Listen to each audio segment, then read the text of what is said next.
चलिए देखिए, इस वीडियो में हम अमीबा के बारे में जानकारी प्राप्त करेंगे। अमीबा क्या होता है, इसमें क्या क्या उपस्थित होते हैं, यह अपना पोषण कैसे करता है, जीवन जीने के लिए भोजन कैसे ग्रहण करता है। ध्यान दीजिए, ये जो है अमीबा का चित्र बना हुआ है। इसमें यह लाल रंग का जो दिखाई दे रहा है उसका केंद्रक है। ये जो सफेद रंग का सब दिखाई दे रहा है ये कोशिका द्रव्य है। कोशिका द्रव्य में जो नीले रंग का आपको दिखाई दे रहा है ये सब खाद्य रिक्तिकाएं हैं। खाद्य रिक्तिका है। और यह जो दो आकृति आपको उंगलियों के समान दिखाई दे रही है इसको कूटपाद या कूटपदार्थ या इंग्लिश में इसको स्थूडोपीडिया कहते हैं, ठीक ना। अब अमीबा अपना भोजन कैसे ग्रहण करता है इसके बारे में जानकारी करेंगे। सबसे पहले अमीबा के बारे में जान जाए।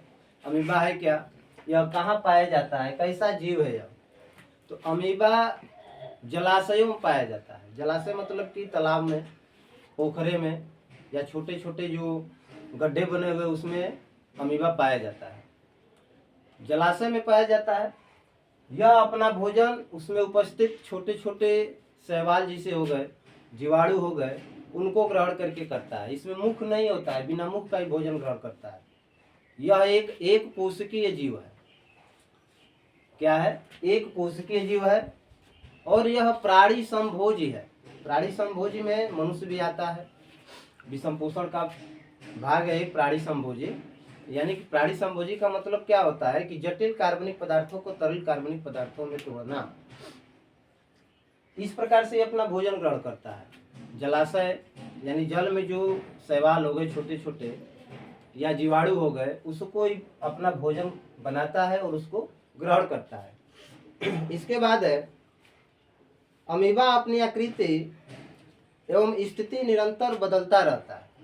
इसकी जो आकृति है, आकार है, यह निरंतर बदलता रहता है। ऐसा क्यों होता है, ऐसा इसका जो है कूटपदार्थ है, कूटपाद है, स्थूडोपीडिया जो है इसके टूटने से होता है। बराबर ही टूटता रहता है, निरंतर बदलता रहता है। इसके बदलने से इसकी आकृति भी क्या होती है, परिवर्तित होती रहती है, बदलती रहती है। अभी कूटपदार्थ क्या है, यह जो स्थूपोडिया है, स्थूडोपीडिया है, क्या है, यह एक उंगली के समान संरचना है, ठीक ना। यह उंगली के समान संरचना है। यह एक या एक से अधिक उंगली के समान प्रवर्ध उंगली जैसी है हमारी, जैसे दूठे उंगली है इसी के समान इसकी संरचना पाई जाती है। यह इसका कार्य क्या है कि अमीबा को क्या करता है, जैसे मान लीजिए यहाँ भोजन दिखाया गया है, यह भोजन है, तो इसको आगे बढ़ने में इसका जो उत्पादाव है आगे बढ़ने में, गति प्रदान करने में कार्य करता है।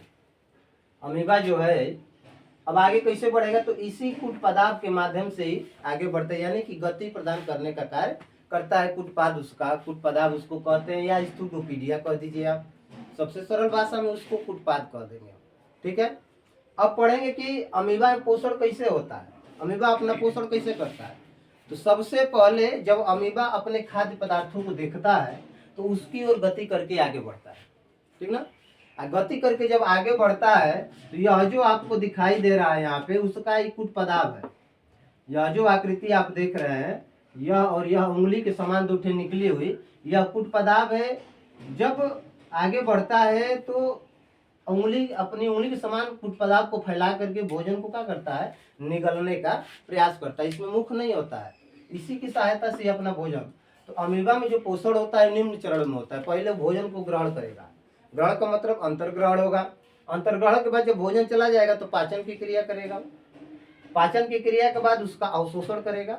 जब पाचन की क्रिया करेगा तो पाचन में कुछ एंजाइम्स पाए जाते हैं। एंजाइम्स की सहायता से जो भी शैवाल को ग्रहण किया या जीवाणु को ग्रहण किया उसके माध्यम से उसको छोटे छोटे भागों में वो तोड़ देंगे। उसके बाद उससे जो भी चीज है उसको अवशोषण करके उससे ऊर्जा प्राप्त करेगा, वो स्वांगीकरण करेगा। स्वांगीकरण जब अवशोषण करके स्वांगीकरण जब करेगा तो उसमें वृद्धि हो जाएगी, वो बढ़ जाएगा।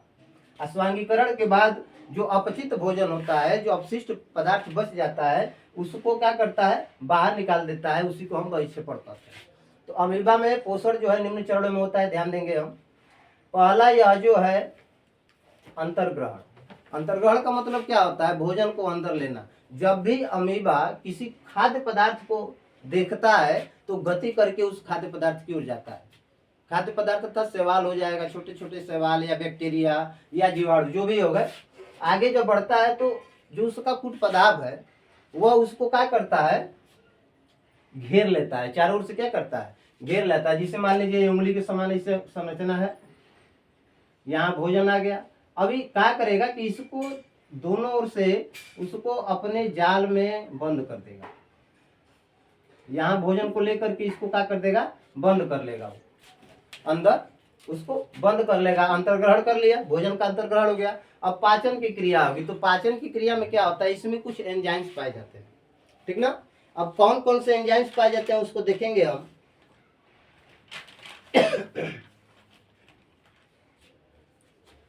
इसमें जो रिक्तिकाएं दिखाई दे रही है, रिक्तिकाओं के माध्यम से क्या करता है, भोजन को पचाने का कार्य करता है। उसमें जो एंजाइम्स है उस एंजाइम्स को देखेंगे हम। कुछ पाचक रस होते हैं, एंजाइम्स होते हैं, जैसे में ट्रिप्सिन हो गया, पेप्सिन हो गया, एमाइलेज इत्यादि। 2-3 जो है इसमें पाचक रस पाए जाते हैं। भाई जो है इसका कार्य क्या है, यह जो रिक्तिकाएं देख रहे हैं, खाद्य रिक्तिकाएं, यह क्या करता है, भोजन को चारों ओर से घेर लेता है और क्या करता है, अपना पाचक रस स्रावित करता है। पाचक रस स्रावित करता है तो ये क्या करता है, जो भोजन है ये छोटे छोटे भागों में टूट जाता है, छोटे छोटे भागों में टूट जाता है। यहीं पर इसकी पाचन क्रिया शुरू हो जाती है। उसके बाद है अवशोषण। अब जब पाचन क्रिया शुरू हो जाती है तो जितने इससे जो भी निकलता है, जो भी रस निकला या प्रोटीन विटामिन जो भी निकलता है उसका क्या कर लेता है, अवशोषण कर लेता है। अवशोषण के बाद उससे जो ऊर्जा प्राप्त होती है, स्वांगीकरण उसका होता है। स्वांगीकरण के बाद जो भी ऊर्जा मिलती है, तो स्वांगीकरण होता है तो अमीबा की आकृति क्या होती है, बढ़ जाती है। और स्वांगीकरण के बाद जब उसका स्वांगीकरण हो गया तो कुछ शेष जो बच गया, अपचित भोजन, भोज्य पदार्थ जो बच गया, ये अपने शरीर के बाहर क्या करता है, ऊपरी परत पर ला करके उसको क्या करता है, त्याग देता है। उसको हम क्या कहते हैं, बहिक्षेपण कहते हैं, ठीक है ना। इस प्रकार से यह क्या हो गया, अमीबा में पोषण का चरण हो गए, ठीक ना। एक बार और ध्यान से देखेंगे हम। सबसे पहले भोजन को क्या किया, अंतर्ग्रहण किया। अंतर्ग्रहण का मतलब भोजन को अंदर ले गया। अंतर्ग्रहण का मतलब कि भोजन को अंदर ले जाना। जब भी वो देखता है तो क्या करता है, भोजन को ले जाता है। अमीबा को जब भोजन का आभास होता है, जब भी भोजन का आभास होता है कि यहाँ पर भोजन रखा है, भोजन है वहाँ पर शैवाल है या जीवाणु या बैक्टीरिया जो भी है, तो क्या करता है, वह खाद्य कण के चारों ओर अपने कुटपाद को विकसित कर लेता है। इसका जो कुटपाद है इसको क्या करता है, विकसित कर लेता है, फैला लेता है। और उसके बाद उसको क्या करता है, पकड़ लेता है। उसको ग्रहण कर लिया तो उसका क्या हो गया, अंतर्ग्रहण हो गया। उसको अपने शरीर के अंदर क्या कर लेता है, अंतर्ग्रहण कर लेता है। उसके बाद उसके अंदर खाद्य रिक्तिकाएं पाई जाती है। क्या पाई जाती है, खाद्य रिक्तिकाएं पाई जाती है। खाद्य रिक्तिकाओं में खाद्य धाने, खाद्य रिक्तिकाएं जो होती है खाद्य रिक्तिका में जाकर के भोजन का होता है, फंस जाता है। खाद्य रिक्तिका में जाकर भोजन क्या होगा, फंस जाएगा। अब फंसने के बाद उसमें जो खाद्य रिक्तिकाएं हैं उसमें कुछ पाचक रस पाए जाते हैं। जो खाद्य रिक्तिकाएं हैं, यहाँ पर दिखाया गया कि खाद्य रिक्तिकाएं नीले रंग की है, तो खाद्य रिक्तिकाओं में कुछ पाचक रस पाए जाते हैं। वो पाचक रस कौन कौन से होते हैं, ट्रिप्सिन होता है, पेप्सिन होता है, एमाइलेज होता है। ये क्या करते हैं, उसको पाचक रस की सहायता से खाद्य रिक्तिकाएं छोटे छोटे तरल पदार्थों में क्या करती है, तोड़ देती है। छोटे छोटे खाद्य पदार्थों में क्या करती है, उसको तोड़ देती है। इसके बाद क्या होता है, अवशोषण होता है उसका। अवशोषण का क्या कार्य है, जो भी पचा हुआ खाद्य पदार्थ है, अब इसमें पच गया जो भी है, उसके पाचक रसों की सहायता से जो भी पचा हुआ खाद्य पदार्थ है, पचे हुए खाद्य पदार्थों से पोषक तत्वों को जीव द्रव्यों द्वारा अवशोषित कर लिया जाता है। जीव द्रव्य यानी कि कोशिका द्रव्य जो है, जीव द्रव्य का भाग है, जो सफेद रंग का ये सब दिखाई दे रहा है, इसकी सहायता से उसको क्या कर लिया जाता है, अवशोषित कर लिया जाता है, ठीक ना। पचा हुआ भोजन को क्या कर लिया गया, अवशोषित कर लिया जाता है। तो अवशोषण का काम हो गया उसका। उसके बाद आता है कि आपका स्वांगीकरण आता है। स्वांगीकरण क्या होता है, जब अवशोषित पोषक तत्व है जीव द्रव्य में, उसको ही स्वांगीकृत करके, उसको क्या करेगा, स्वांगीकृत करेगा। स्वांगीकृत करके उससे जो ऊर्जा प्राप्त होती है, उस ऊर्जा से जो भी ऊर्जा प्राप्त होती है अपने कार्य में लगाता है। तो ऊर्जा प्राप्त होती है, ऊर्जा से क्या होता है, इसमें वृद्धि हो जाती है। ऊर्जा से क्या होता है, अमीबा में वृद्धि हो जाती है। ऊर्जा प्रदान करने में या वृद्धि करने में स्वांगीकृत करके ऊर्जा प्रदान करता है, या अपने शरीर को वृद्धि करने में उसका प्रयोग करता है। उसके बाद है बहिक्षेपण। बहिक्षेपण का है, अंत में इसकी प्रक्रिया क्या होती है कि जो भी अपचित खाद्य पदार्थ होता है, जो भी अपचित खाद्य पदार्थ होता है उसको खाद्य रिक्तिकाओं से कोशिका की ओर से गति करता है। खाद्य रिक्तिका से क्या करता है, जो भी खाद्य रिक्तिकाएं हैं इसे गति करते हुए क्या करता है, इसके बाह्य त्वचा पर क्या करता है, बाहर निष्कासित कर देता है। तो बहिक्षेपण का अर्थ की बाहर निष्कासित कर देना, निकाल देना। इस प्रकार से अभिव्यय पोषण की प्रक्रिया संपन्न हो जाती है।